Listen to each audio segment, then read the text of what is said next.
Hi, everybody. Welcome. Thank you so much for being here. This is our second to the last neighborhood health series until we take our summer break. And then we'll be back in the fall and obviously through next year. And in September, we're going to also launch a Zoom option for you if you would prefer to be at home and watch from home. So that will be there for you. So real quick, I just want to thank you all for being here and thank our team, Cameron and Vicky. Also want to very much thank our sponsor, Clark County Credit Union. You're probably familiar with Craig Fraley. He's just going to say hi real quick for about 2 minutes and then we'll be back. Thank you, Vanessa. Good evening, everybody. We are one of the sponsors for Roseman's Neighborhood Health Series. We're a medical-filled credit union, but we are open to everybody. And I know you've heard me say this before, but I've left some stuff out there for you. So there's some magazines with all the information. Don't wait for the movie to come out. It's a really good read. If you ever want to join, use this code MAGIC, and we put in the first $50 into your account. And also I put over there a few of these $1 million bills. It is illegal to make fake money. It has to be real. So you guys can have that as well. And we're not for profit. We're owned by our members. And welcome tonight. Have a wonderful evening, and we'll see you soon. Great. Thank you. There we go. Okay, we also have Richard here from MAP, and he's going to be here at the end. If anyone has any questions, he's got some things to talk about his Nevada Medicare Assistance Program. So if anyone is near eligibility for Medicare, Richard is the person to talk to. So with that, I'd like to introduce our presenter, Christopher So, PhD, is an associate professor of pharmaceutical sciences. He received his BS in science in toxicology and his PhD in pharmacology from the University of Toronto. He later served as a postdoctoral research fellow in molecular biology and biochemistry at Thomas Jefferson University in Philadelphia, Pennsylvania. That's where my mom is from. Areas of special interest include identifying new G protein coupled receptor signaling pathways and drug development. Please join me in welcoming Dr. So. Right. Thank you, Vanessa. Oh, there it is. Okay, cool. All right. So in addition to that biography, I do watch a lot of TV and movies as well, right? To a certain degree. And it's interesting because the way that this topic came up was I was talking to some pharmacy students who couldn't be here because they do have an exam the next day. I didn't want to force them to come. But we're talking about like movies and TV and stuff like that. It's like, oh, you know what? It'll be interesting to kind of do something like this. Look at some of the ways that certain medications depicted in movies and TV shows and things, and see like how accurate they actually are. And we thought, oh, that's a pretty good idea. And so it was always on like a quote unquote bucket list for me for a little bit. And now I had this opportunity, and thank you, Vanessa, and thank you for the Neighborhood Health Series. So it gave me the opportunity to kind of delve a little bit into this particular area. Which button is it? This which button? It's going to move sometime, right? This one. Oh, click on this slide. Go towards the slide. Point towards something. Oh. I have to click on the slide. Okay. Cool. All right. So this is a picture that one of my students took of me at one of the talks. And for some reason, it always thought kind of funny, but it's just me like being skeptical towards potentially maybe some dean that's talking. But anyway, so the goal of this talk is basically just to explore like some drugs in movies and TV, which has kind of narrowed it down to more prescription medications. Because I think kind of in hindsight, I think going through some of the illicit drugs would be a little more fun, but that's besides the point. But again, like but for me, I'm not talking about like, hey, whether it's right or wrong or something like that. And honestly, I'm probably gonna have to talk a little bit about it, but I want to give a little more of a pharmacology slant to things, kind of talk about the medications, how it works, mechanisms of actions, finally some of the side effects, because I do work in a college of pharmacy, and a majority of the time I do talk a lot more side effects and teach about side effects as well. So in terms of talk breakdown, before I can talk about pharmacology, I have to kind of give a little bit of basics about that. So you can shut that off for 30 seconds and we can come back and talk about some things like this, like what's out there, what's prescription medications, things like that. And then obviously I'm not going to break down every single movie or TV show out there because that would be an anthology of like, 12 hours or whatever. And what's the guy that did the baseball one? I forgot the guy's name. Anyways, Ed Burton, thank you. Yeah, like that will make him jealous. But anyways, so let's first talk about the basics in pharmacology first. All right. So what is pharmacology? So you guys might have seen this word thrown around, pharmacy, pharmacology, things like that. I'm not a pharmacist, so don't ask me about like giving you medications, but I do have a PhD in pharmacology, and that's more about the study of how these medications work within the living system. So which means like, how does the medications work? And this is important because we want to figure out how to treat you better, right? Like improve some of the outcomes of therapeutic interventions by doctors, right? That's what the direct quote from some website I just copied from. But basically it's kind of like, hey, how are these medications working and how can we actually improve that? And so that is the basis of pharmacology. So pharmacology is actually a relatively new science. All right, so the first idea of pharmacology was probably in the 1990s, around there, when people kind of thought, hey, it must be some sort of magic bullets that's happening here. And so funny enough, like this whole magic bullets concept, someone made it and turned it into a movie from 1940, talking about this crazy scientist that was, talking about these magic bullets that can kind of cure all these particular diseases and stuff. I haven't watched it, but the audience score is decent, 69% on the audience score there, all right? Just one review for Rotten Tomatoes. I don't think that really counts for that, all right? But again, when we talk about pharmacology, I'm more talking about the mechanism of drug action. But this slide is more for if Dr. Kaufman was here, because she is a pharmacokineticist. She actually looks a lot more about how the body handles the medications, things like absorption, distribution of the medication, how it gets broken down, and finally how it pees out as well. And to a certain degree, I'm going to talk more about the pharmacodynamics, but also the way the drugs accumulate within the body is also equally important too. All right. So when we talk about pharmacodynamics, certain key terms are going to pop up, such as the concept of receptors. Like receptors is kind of like I have a better diagram later on, but it's kind of like the target of the medication. It's kind of like if there was a doorknob and you like a door, you have a doorknob and it has a key, they can unlock it. That's the receptor, because the key is the drug or the hormone or the neurotransmitter, and then it's trying to unlock this door, right? And so these you can consider as like receptors, but receptors can be a lot of other things as well. It could be not only a drug receptor, but also be protein within your body, things like that. And finally, once you get that unlocked, then you have this signaling cascade. So if you look at that domino there, if you flick on that one domino, it's going to lead to this cascade, this falling all these dominoes all the way down. And that's what like these receptors would do, right? If you unlock it, all of a sudden, all these cascades go around and all these things happen within your body, right? So again, some of the key terms I want to talk about is hormones. So hormones are released by the body, and that's the way that your body is going to communicate with the rest of the body. Like for instance, like if you're excited, it's going to release a particular hormone that's going to potentially make you go faster. Sometimes they're called an agonist. These are more artificial substances. So if you look at that diagram over on the right, like a hormone neurotransmitter is kind of like the key that your body's designed to turn this and open this door. An agonist or an artificial substance is something that we made, or a medicinal chemist made, or a drug company made, that is going to open this door like artificially for you.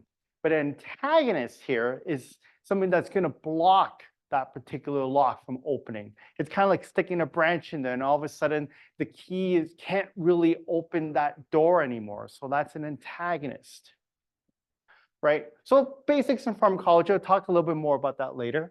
So finally, what's out there, right? So when I say there, that means like what's in TV and what's in the movies, things like that. And so, of course, like I already only knew certain examples.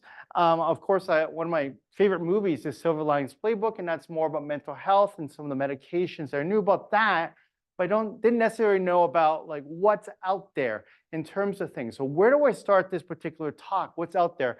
So I cheated, and so I said, hey, what does ChatGPT have for me? All right. So boo, no, it's fine. Okay, but still, Like, so looking at what's out there, what is it going to say? So I just typed in, it's like, okay, like what is out there about drugs and movies? And all of a sudden it just kind of pops up all these things and it gives me all these like little snippets of like, hey, you should cover this, you should cover that, all this other stuff. But here are some of the movies, of course, that is going to pop up.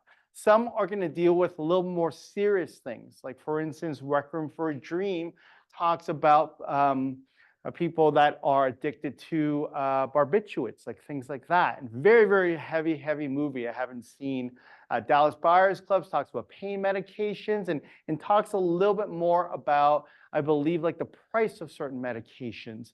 Limitless talks about a fictional medication that makes someone smarter and hopefully eventually like I can kind of do presentation on that and figure out what that actually is. Girl Interrupted as well as Silver Linings Playbook that came up on this chat. Both of them actually talk about like medications towards mental disorders as well. So far so good. Like I'm understanding things. But what's important is that even ChatGPT themselves kind of say, hey, wait a minute, no, some of these portrayals of prescription medications may not be the most accurate things in the world, right? So you have to kind of double check it a little bit. And I'm like, I don't think I can depend on ChatGPT anymore after that. So let's talk about what about in TV shows, right? And so I'm like, okay, what kind of drugs are in TV shows, things like that. And so again, it gives you a whole big spiel about, hey, this is stuff you should cover, blah, blah, blah, blah, blah, blah. And then here's some examples, right? Breaking Bad. I think everyone knows about Breaking Bad to a certain degree. It's about a chemistry teacher that's down in his luck, and all of a sudden he runs into an old student that wants him to make medications, not quote unquote medications, right? House is about a doctor, a brilliant doctor that is addicted to pain medications. Sopranos, very similar to like Silver Linings Playbook as well as Girl Interrupted in the sense that that mob boss is going through some mental disorders, depression, things like that. And so he's taking medications here. Nurse Jackie, I believe that one talks about addiction to pain medications. And I believe she steals these medications from the hospitals as well. Weeds talks about, well, marijuana, right? So that's a housewife that is selling a whole bunch of marijuana from home. Homeland, I believe, although it's not that evident, I think it's about like a Secret Service agent, I think CIA agent that is may or may not be corruptible and also may or may not be on some sort of like addiction to medications. So, but that's not the major crux of Homeland. So I'll push back on that one. But again, ChatGPT says, hey, like a lot of different ways that prescription drugs are actually displayed, right? So these are more the bigger ones that people think about. And for me, I had to be very, very different. So I'm going to be like, hey, let's talk about Saved by the Bell, right? Relatively a show that you don't think about when it comes to drug addiction, abuse, things like that. So here I just kind of narrow things down to prescription medications a little bit more, right? So prescription medications is the ones you go to the doctor for a particular ailment, they'll write a prescription and give it to you, things like that. But a lot of these prescription medications could actually be abused, right? For instance, opioids. For someone that may be taking it for pain, back pain, stuff like that, people take that because of like some of the effects, like this euphoria, which is like this happiness that could occur. Not a doctor, not suggesting that, right? Certain anxiety medications as well, Xanax, Valium, things like that, that could be more for anxiety issues, but then it could be abused, and that's the movie Requiem for a Dream.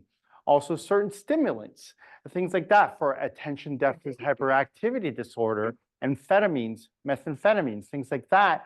For those, they help them with alertness to kind of keep them focused, things like that. But then people take these medications for the pure fun of it, because I'm going to talk about some of the neurotransmitter systems a little bit later, especially when we talk about Saved by the Bell. All right. So let's talk about the movies here, right? So first of all, I want to talk about Silver Linings Playbook. I'm going to talk about the depiction, what's going on in this particular film, give you a little bit of background on this film as well. I think some people may not have seen Silver Linings Playbook. And then talk about some of the medications that the characters are talking about, and also talk a little bit about the issues that this movie may or may not have to a certain degree. All right, so let's talk about Silver Linings Playbook. So Silver Linings Playbook, starring Bradley Cooper, Jennifer Lawrence, Robert De Niro, director is David O. Russell. I think this is probably his best movie because the other movies kind of suck. And then the overall gross, surprisingly, usually like for a lot of like movies that have a sequel, they usually have to hit a threshold of $100 million. This one made it, but I don't see a sequel coming up for this particular movie. I think this movie was based off of an actual book, Silver Linings Playbook as well, written by, I forgot what his name was, I just looked it up. Anyways, so nominated for various awards, like Bradley Cooper for Best Actor, Jennifer Lawrence for Best Actress, David O. Russell for Best Director as well.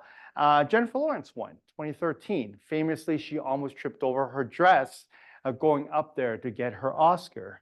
So quick synopsis here, according to IMDb, this is what it says. But basically, it's a story about Pat Solitano. He is a former high school teacher. He caught his wife, who's also a teacher, with another man in a shower, and he loses his marbles, he loses his mind. But even before that, he had these like thoughts, like intrusive thoughts, negative thoughts about his relationship, a lot of ups and lots of downs. And as it turns out, he had undiagnosed bipolar disorder. Right? And so this helped them in terms of like avoiding some jail time because he ended up like beating up that guy. He ended up in a mental institution for a little bit. And this movie is about him getting out of that mental institution. A little bit early, I don't know if that's a process where your mom can actually check you out the mental institution. Anyways, that's besides the point, right? But he goes home and he has all these like, these intentions of making things right. Like he wants to get back in shape. He wants to get back with his ex-wife who has nothing want to do with him whatsoever. But then all of a sudden he meets like Jennifer Lawrence, who also has some problems because her husband, okay, I'm going to play the scene first, and then we'll talk more about these characters in a second. So let's just kind of bring this up. Did people close it? No, we're good. All right.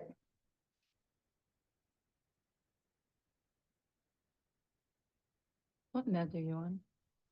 Me? None. I used to be on lithium and Seroquel and Abilify, but I don't take them anymore. No, they make me foggy and they also make me bloated. Yeah, I was on Xanax and Effexor, but I agree, I wasn't as sharp, so I stopped. You ever take Klonopin? Klonopin, yeah. Right? Jesus. I guess what? Yeah. What day is it? How about Trazodone? Trazodone. Oh, it flattens you out. I mean, you are done. It takes the light right out of your eyes. I bet it All right, so it's a very short little scene there. So what's depicted here? Let me show you how we do stuff around. What is that? Actually, my department uses That's all right. Let's go back to this. All right, let's go back to this. So what's happening here? So Pat wants to get back with his wife. He's working out. He wants to be all better for his wife, things like that. And then one night, he goes to his best friend Ronnie's house and meets Ronnie's wife's sister, Tiffany. So Tiffany is played by Jennifer Lawrence there. And Tiffany also equally going through some issues as well. And we're going to talk about some issues a little bit later. I'm going to put this back to full screen there. There we go. All right. So in this scene, they're mentioning some medications that both of them have actually taken, right? It's kind of like they're meet cute in a way. It's kind of something that's kind of like sets this this bond between them, and then subsequently, not going to spoil this movie too much, but they become dance partners, and they need to win this particular like dance thing to kind of save their family business or something like that. But anyways, this is all in the movies, guys.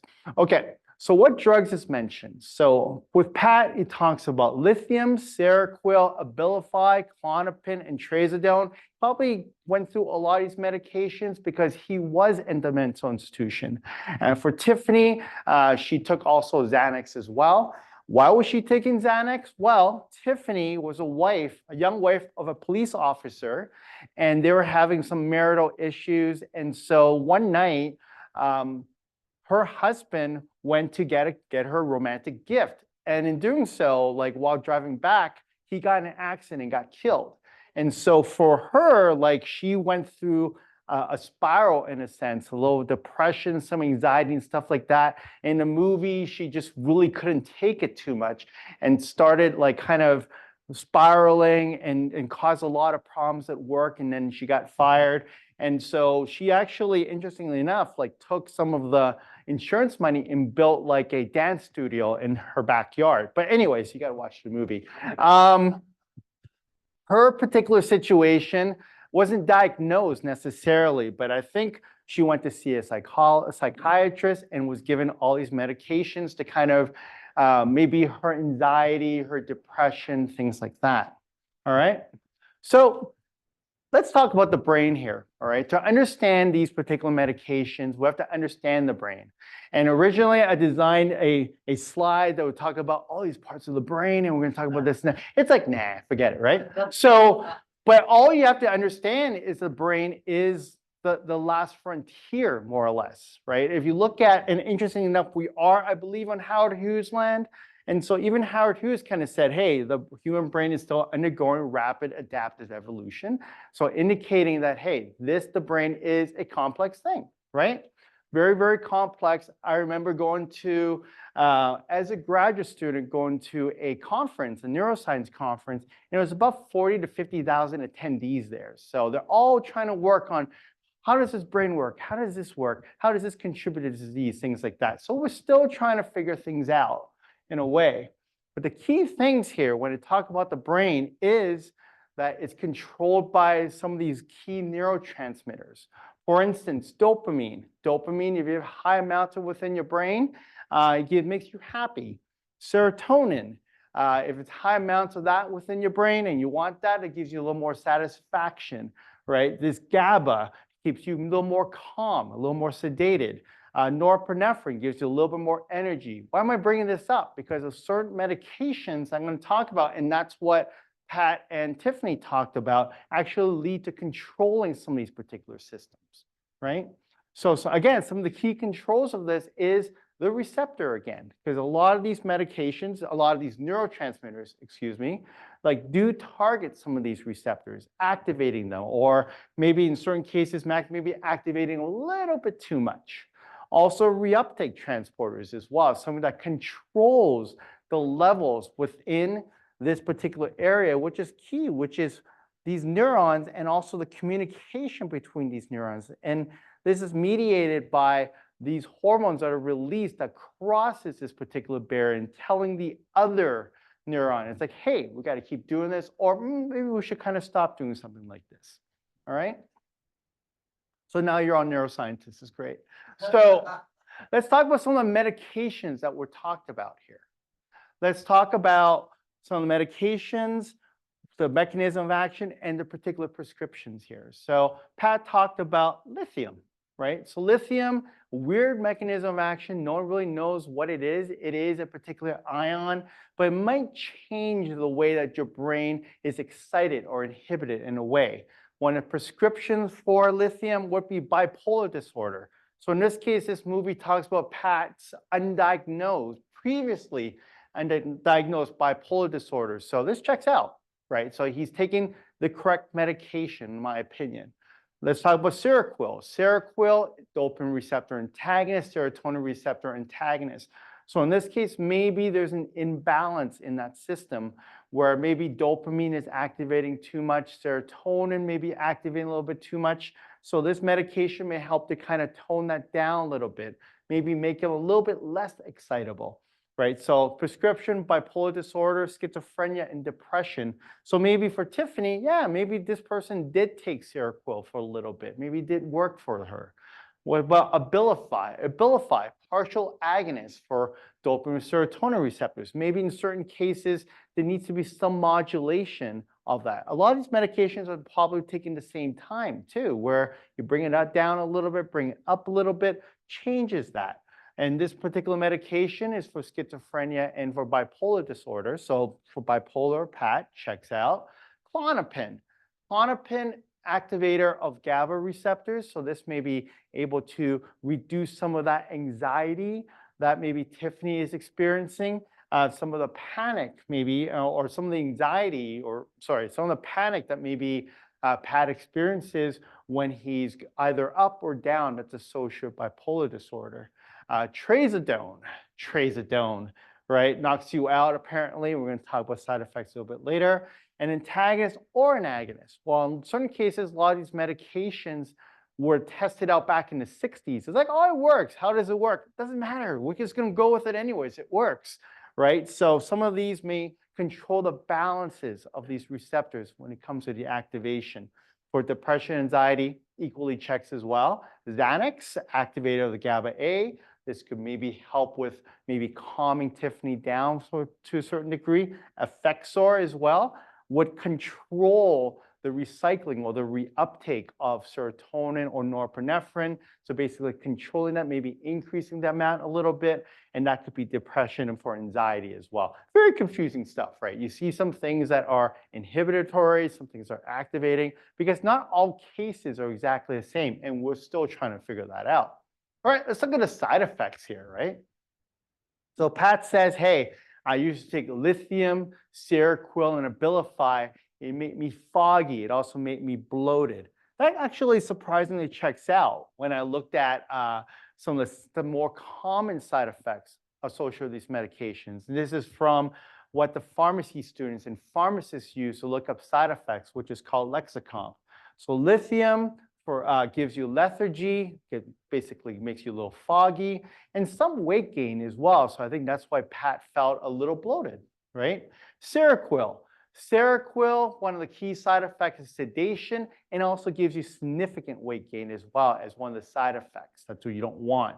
So Seroquel also made Pat foggy and bloated.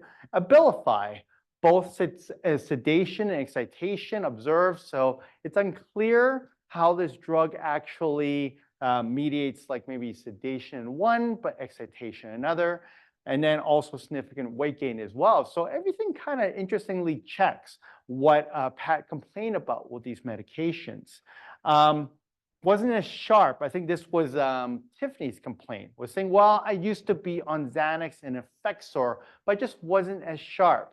Is that a potential side effect? The answer, surprisingly, again, is yes, right? Xanax, one of its issues with it, it could decrease alertness and make you a little bit more confused. Effexor, it can lead to some hypomania, so it maybe works a little bit too well to calm the person, so it can't really be sharp and can't really concentrate that well. Klonopin, right? They say, oh, Klonopin, what days it knocks me out completely. True, because one of the side effects of Klonopin, not everyone's going to get these, is this short-term amnesia that would occur. Trazodone, right? It flattens you out, takes the lights right out of you. True, because one of the side effects is it causes lower blood pressure, also known as hypotension. And it's like to potentially lead to you, the patient, fainting a little bit more. So surprisingly, all these things kind of checked out, because like when I was going into this, I'm like, wow, they made up some of these particular side effects. But in actuality, like these people did their homework, right? Absolutely did their homework. So the depiction here, these people obviously did their homework. Still very controversial, right? Because this is at the end a romantic comedy, right? In a way, or a drama. So it has to like kind of wrap things up in a nice bow. But sometimes like mental disorders isn't wrapped up, right? Like the idea of like, hey, like medications do more harm than good, right? Because like Pat is saying, I don't take these medications anymore because blah, blah, blah, right? Could be very controversial there because some of these patients do need these medications. Also, spoiler alert, they do fall in love, okay? They just spoiled the movie for you, no problems there. But the concept of like love solves everything. So like two fairly quote unquote, like maybe some patients let me back up. Two people that have mental issues, mental disorders, fall in love and everything is solved, right? No, that's not true at all, right? Of course it's not. Come on. Anyways, so I'm not going to talk too much about this, but there's an excellent article in Vulture. If it's not behind a paywall, sometimes it is. It actually asks a psychiatrist from Harvard to say, hey, what do you think about this movie? Is the depiction correct? And a lot of this, surprisingly, is yes. Like a lot of patients are very, very stubborn when it comes to taking a lot of their medications, right? Because of some of these side effects, the bloatedness, the fogginess, things like that. So I do recommend that article. Another thing that I saw, why was this director so good at actually making sure a lot of these side effects checks out? And as it turns out, I just finished reading this article right now, actually. His son actually goes through some of these mental issues. And so he's able to kind of realize that, hey, I need to do a good job with these particular depiction of this movie. And actually, like when he first showed this movie to some of his friends, like some of his friends were saying, yeah, this is a great depiction. Thank you for doing that. Because it's very difficult sometimes to talk about like mental illnesses and mental disorders. Remember at the end of the YouTube video where like Ronnie and his wife are like, what's happening here? What's going on there? Right? There's still a social stigma when it comes to talking about some of these medications. And Silver Linings Playbook seems to kind of like bring that conversation, or at least like emphasize, hey, let's talk about these mental issues. Let's talk about these mental disorders a little bit more, right? Some people hated this movie because it oversimplified things. Some people love this movie because it's like, hey, let's talk about mental illnesses. Let's talk about mental disorders. Let's talk about some of the side effects too, right? Because like people take these medications, they have to, but these are some of the side effects. Let's destigmatize that. That's some of the comments that were made online. All right, so that was Silver Linings Playbook. Pretty clear that it's about like prescription medications, things like that. Why did I bring up Saved by the Bell? Right? You don't think about like drug addiction, drug issues when we talk about a kid's show. Saved by the Bell, right? Saved by the Bell, you might remember it, ran surprisingly only for 4 seasons, which kind of surprised me from 89 to 92. I thought like it just spanned forever because it went off to college and got married, unless I'm thinking of Boy Meets World. But anyways, this particular show ran on Saturday mornings, right? Awards, surprisingly quite a bit, 40 nominations. A lot of it is just from kids shows, of course. So none of these guys actually ever won an Emmy per se. But I'm not saying the acting was bad, but it's just like it's a kids show. Synopsis again, Saved by the Bell was about a bunch of high school kids having fun. The precursor of the show, surprisingly, was set in Indiana, and they had to kind of scrap it and bring it over to California because it was more fun. Anyways, so you have Zach Morris down in the bottom right-hand corner, like the cool kid. You know, every one of these have some sort of archetype that you see in high school, right? Meryl Lopez here, you might remember him from Extra. I think he does a lot of like these like information, entertainment information shows now. He played the jock, what's his name again? Screech Powers. I think that was like Dustin Diamond. He passed away a little bit while ago. Very, very sad life that he lived, but he played the geek, right? And then you have, well, I think that's Lisa Turtle. We'll talk about her first. So she's unfortunately, like the token black character. But anyways, she was the fashionista, right? She was a fashion designer. You also have the brainy girl, which I'm going to talk more about. That's Jessie Spano, played by Elizabeth Berkley, who subsequently ran away from the show and became a showgirl here in Vegas. Okay. Anyways, which I want to bring back that joke one more time. Anyhow, and also you have what's the last name again? That was the one that everybody liked back in the 1990s, which was Lisa Kapowski, played by Tiffany Amber Thiessen, right? Everyone had a crush on her for sure. but she was also like the pretty one. So all the characters here are archetypes, right? From like your high school days. And of course, there's Mr. Belding, the cool principal, which doesn't exist. All right. So when I was looking up Saved by the Bell, going to IMDb, actually this episode about Jesse turning to caffeine pills was actually the most highly rated of these episodes, right? So this one here, Jesse's Song, season 2, Jessie turns to caffeine pills to keep up with her studies and her new singing group, Hot Sunday. So what's happening here, right?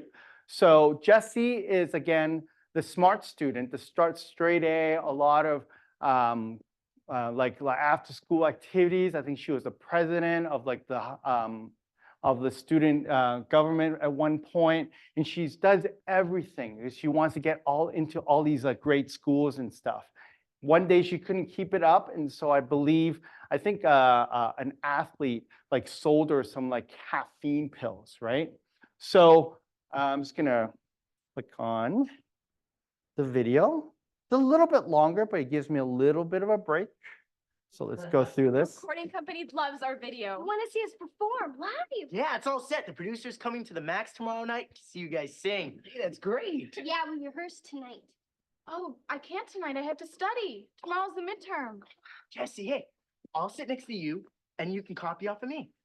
I may as well take poison now. Come on, it won't take that long. Are you ready for that test, Jess? Okay, I'll All right. rehearse and then I'll study afterward. Hey, Jesse, there's this quiz I have to take in English. You got a pen I can borrow? Yeah, there's one in my book bag. Help yourself. All right.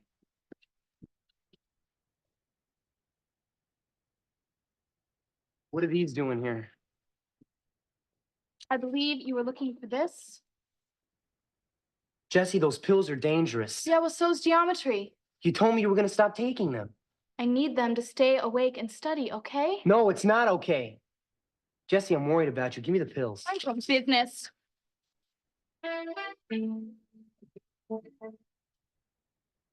Great earrings, Lisa. Ask me anything about geometry. I'm ready. Jesse, are you all right? Great, wonderful, terrific. Check this out. The square of the hypotenuse of a right triangle is equal to the sums of the square of the other two sides, baby! Yeah.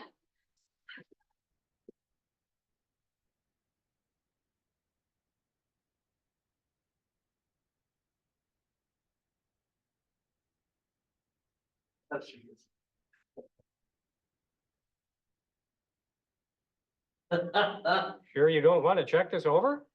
No, Mr. Dewey, I aced it. I know it. I really studied. Get number 6 right? Even I couldn't figure it out. The square root of AB over 2. Thanks, Jesse.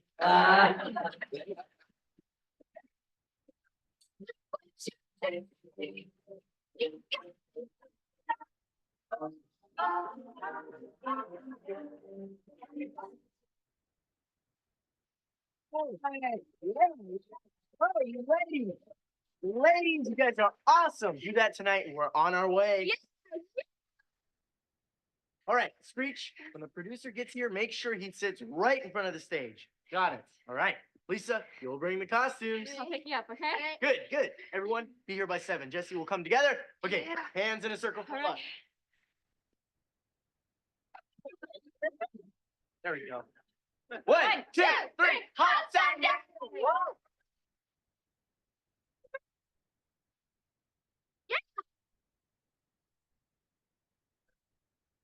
Jesse? Jesse? Hey, wake up. Come on, we gotta go to the Max. Come on, Jesse.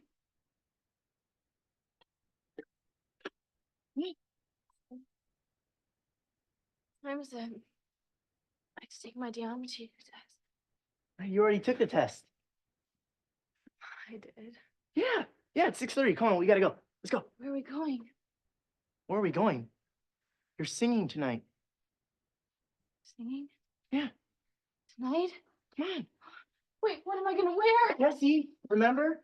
Lisa's bringing your costume. Right, I gotta wash my hair. No, there's no time.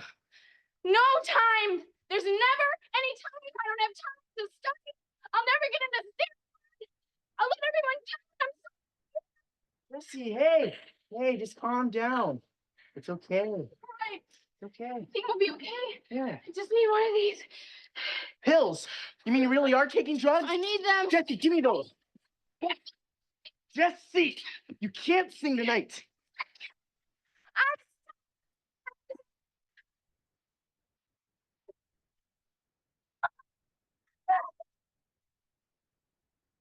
Jesse, look. Jesse. All right, so this was a kid's show. So I think the network executives originally was thinking, this is a little bit too serious. But sometimes I go through the YouTube comments for this. From YouTube comments, caffeine addiction is so no joke. After high school, Jessie changed her name and ran away to Las Vegas to become a showgirl. I'll defeat her addiction. Because like Elizabeth Berkley was in Showgirls. Anyways, don't worry about that movie. It's great. Okay, so what are the caffeine pills that they're actually talking about, right? So the network felt very uncomfortable with a kid show talking about speed.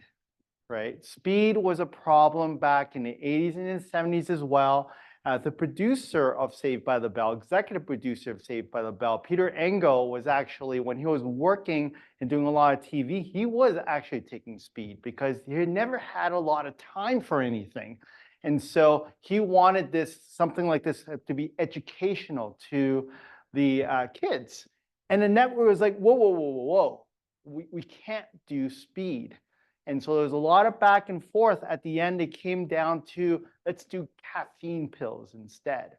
And that probably freaked out like a bunch of kids my age about like taking caffeine, right? You can see like the stock for like caffeine pills plummet after that one.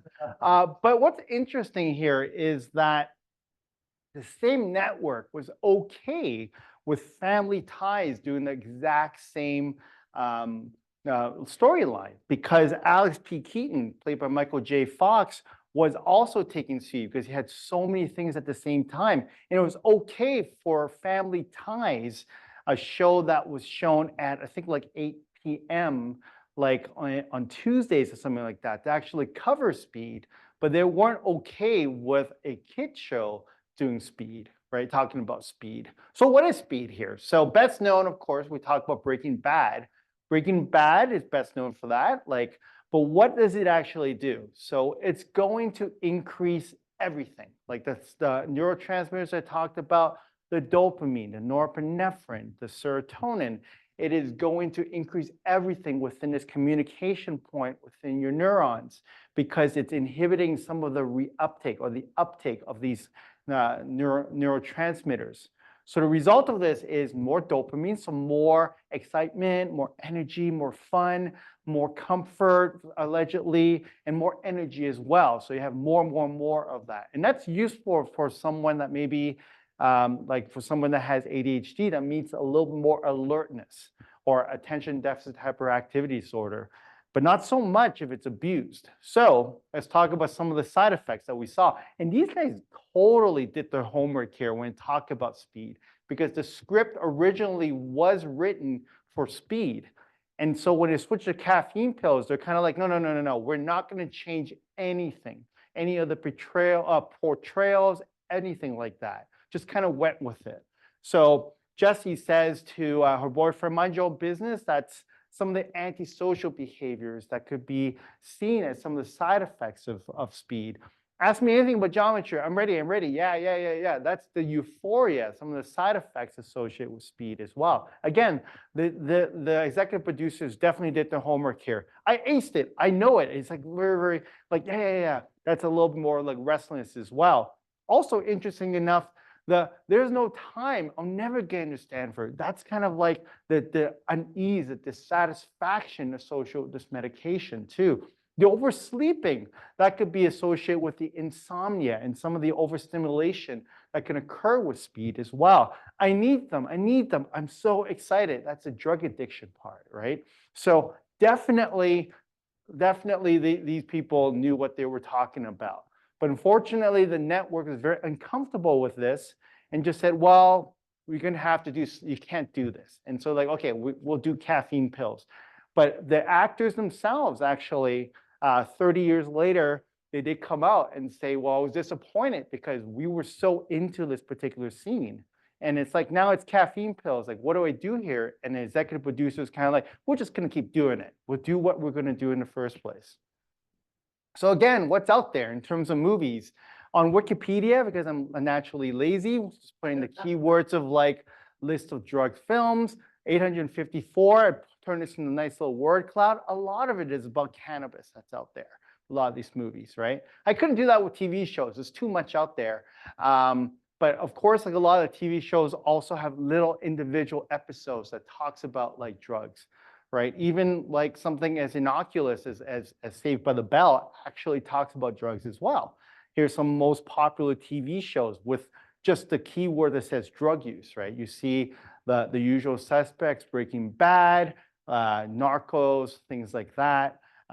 So yeah, a lot of material there. So in conclusion, again, lots of material. You can see even the Chappelle Show, cocaine's a hell of a drug, right? So they even talk a lot about that.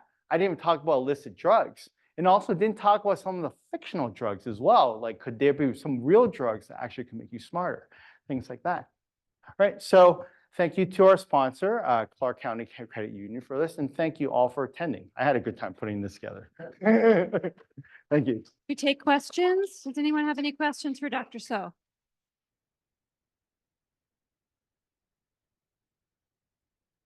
Could you talk about your impressions of the semaglutide drugs that are having a moment now? So first of all, I feel bad for the type 2 diabetics that need that medication, because sometimes like they need that for, because like the type 2 diabetics, they don't respond well to insulin. So therefore they need that medication in order to control the glucose levels. So I feel bad for that.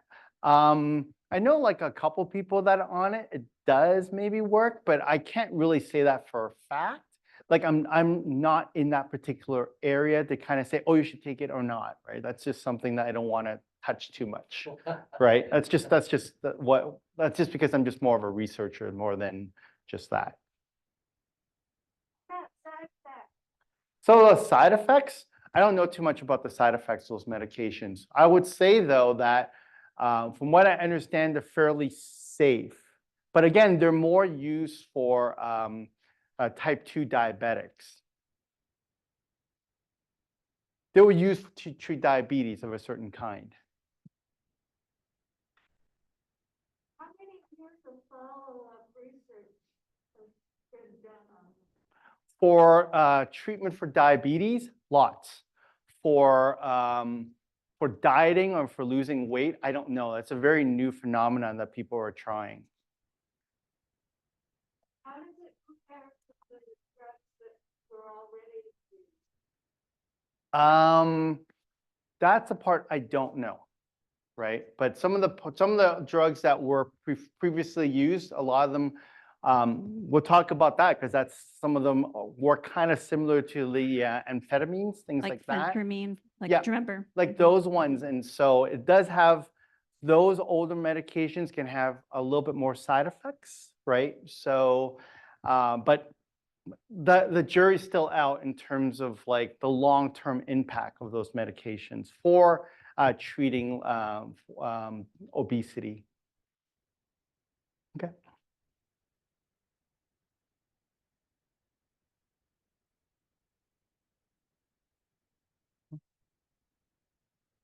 Well, thank you. It was very interesting. So when people fall in love, their mood change, and probably chemistry in the brain or something changes, and is there any situations that the doctors actually do need to adjust medication because they are falling in love? Just curious. I don't know, right? I mean, that's the dilemma that like Silver Linings Playbook kind of brings out, right?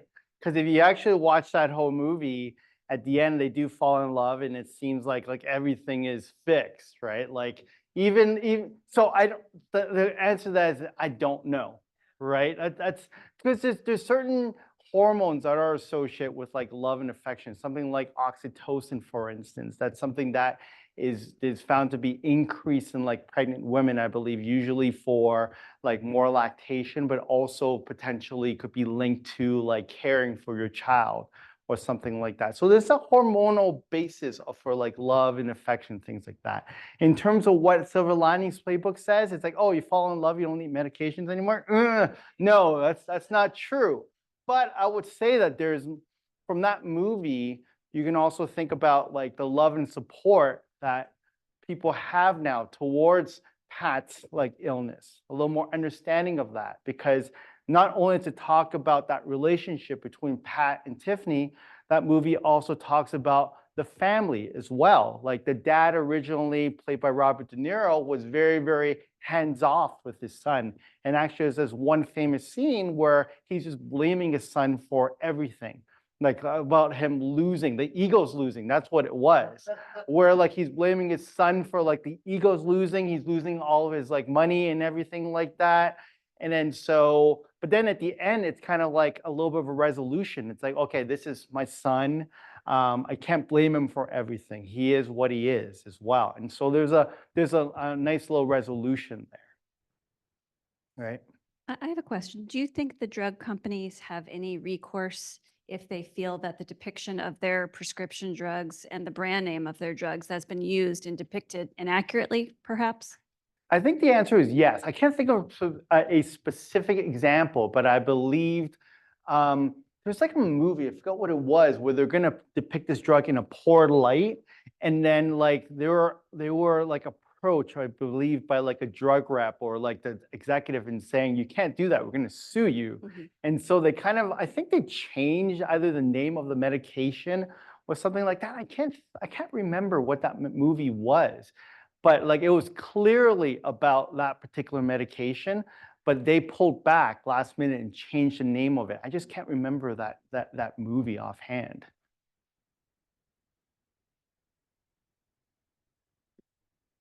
No. Oh.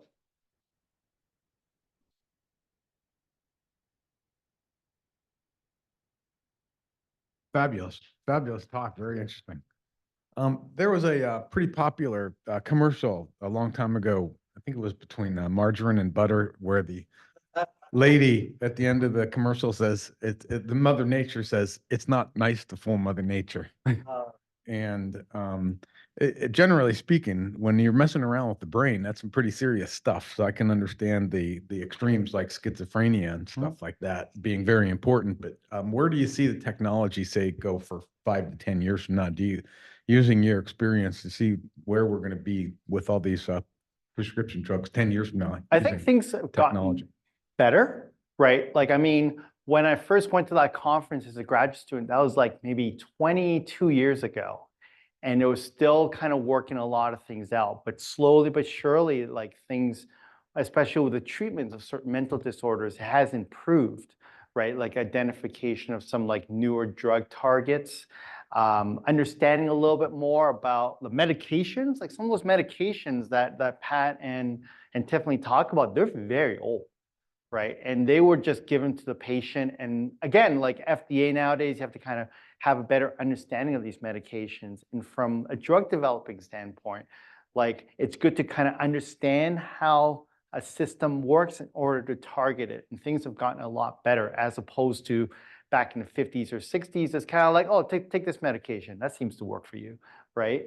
And so a lot of those medications I even talked about there, the mechanism of action is very, very unclear still. They just know that it works. Yeah.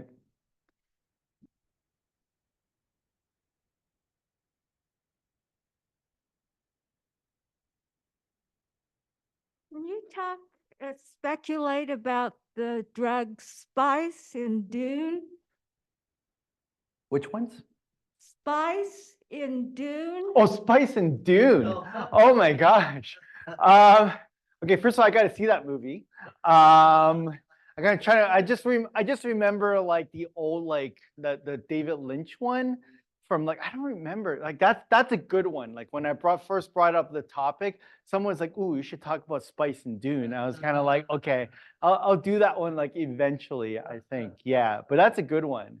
Yeah. Is that a stimulant? Like, does it kind of make people stronger or whatever? What does it do in the movie? Travel in space.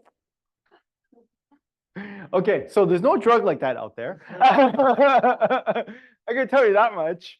But in terms of like maybe some of the hallucinations and things like that, and like we can, there's some certain medications that could give you something like that, like LSD for one. Like sometimes, like the hallucination and euphoria that could be associated with like some illicit drugs like LSD. But in terms of like time travel, I don't know like of any drugs like that. Any other questions? Okay, we thank Dr. So and then turn it over to Richard. All right.